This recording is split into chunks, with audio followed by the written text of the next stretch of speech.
दोस्तों, कल अमेरिका के अंदर महत्वपूर्ण ADP non farm employment change का डेटा आ चुका है।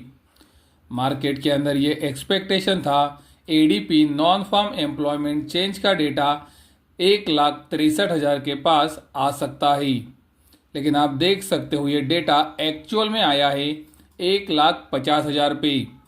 यानी कि ये डेटा मार्केट के एक्सपेक्टेशन से नीचे आया है, जो ये इंडिकेट कर रहा है कि अमेरिका के अंदर एम्प्लॉयमेंट घट रही है, जो डॉलर इंडेक्स के लिए निगेटिव है और गोल्ड सिल्वर के लिए पॉजिटिव है। उसी तरह से दूसरा महत्वपूर्ण डेटा आया था यूएस इनिशियल जॉबलेस क्लेम्स का। आप देख सकते हो मार्केट के अंदर ये एक्सपेक्टेशन था ये डेटा 2,34,000 के पास आ सकता है, लेकिन आप देख सकते हो ये डेटा आया है 2,38,000 के पास। यानी कि मार्केट के एक्सपेक्टेशन से ये डेटा ऊपर आया है, जो फिर से एक बार डॉलर इंडेक्स के लिए खराब संकेत है और गोल्ड सिल्वर के लिए पॉजिटिव संकेत है। हमने आपको लगातार बताया है इनिशियल जॉबलेस क्लेम्स मतलब अनएम्प्लॉयमेंट। तो अनएम्प्लॉयमेंट अगर बढ़ी है तो वो डॉलर इंडेक्स के लिए निगेटिव है और गोल्ड सिल्वर के लिए पॉजिटिव है। ये दोनों डेटा आने के बाद भी अब तक इंटरेस्ट रेट कट होने की प्रोबेबिलिटी जुलाई 2024 के अंदर बढ़ी नहीं है। आप देख सकते हो इंटरेस्ट रेट कट होने की प्रोबेबिलिटी अभी भी सिर्फ 8.8% है और इंटरेस्ट रेट जुलाई 2024 में कट ना होने की प्रोबेबिलिटी 91.2% है, यानी कि हाईएस्ट है। दोस्तों, कल यानी कि शुक्रवार को अमेरिका के अंदर सबसे महत्वपूर्ण नॉन फार्म पेरोल डेटा, उसी तरह से अनएम्प्लॉयमेंट रेट का डेटा आने वाला है।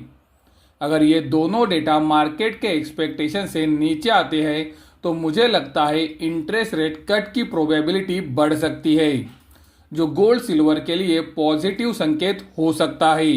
तो ये डेटा के ऊपर आप ध्यान जरूर रखें। उसी तरह से आप देख सकते हो आज ही ये न्यूज़ आई है कि हमास ने इजराइल को सीज फायर का प्रपोजल दिया है। यानी कि हमास चाहता है अभी ये वॉर रुक जाए, और ये न्यूज़ हमें ये बता रही है कि इजराइल हमास के ये सीज फायर प्रपोजल के ऊपर सोच भी रहा है, यानी कि वो डिस्कशन कर रहा है। तो अगर इजराइल इसे एक्सेप्ट करता है तो वो गोल्ड सिल्वर के लिए निगेटिव न्यूज़ हो सकती है। मैं आपको वीडियो के अंदर ये बिल्कुल भी नहीं बता रहा हूँ कि इजराइल इसे एक्सेप्ट ही करने वाला है। मैं सिर्फ आपको बता रहा हूँ कि इजराइल इसके ऊपर डिस्कशन कर रहा है और ये न्यूज़ हमें यही बता रही है। तो ये न्यूज़ के ऊपर भी ध्यान रखना बहुत ही ज़रूरी है। इजराइल और हिजबुल्ला का भी वॉर अभी धीरे धीरे चल रहा है।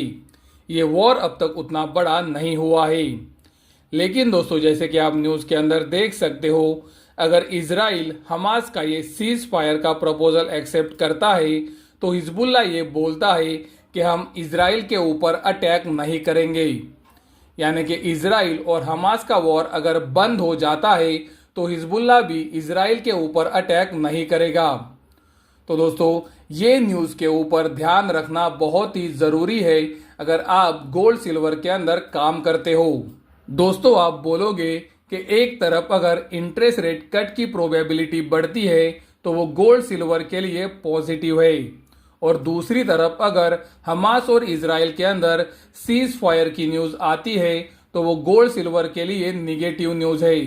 तो हमें क्या करना चाहिए?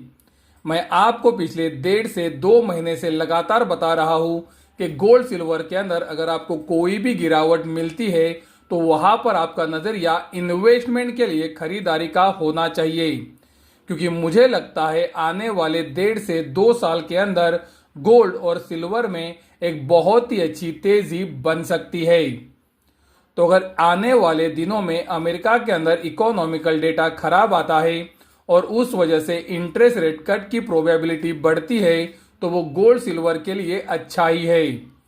और अगर वो समय पे इजराइल और हमास के बीच में सीज फायर की न्यूज़ आती है और उस वजह से कोई भी गिरावट आती है तो वहां पर भी आपको नजरिया सिर्फ गिरावट पे खरीदारी का रखना चाहिए, क्योंकि मुझे लगता है अगर आने वाले महीनों में इंटरेस्ट रेट कट आने वाला है तो वो गोल्ड और सिल्वर के लिए ज़्यादा पॉजिटिव है।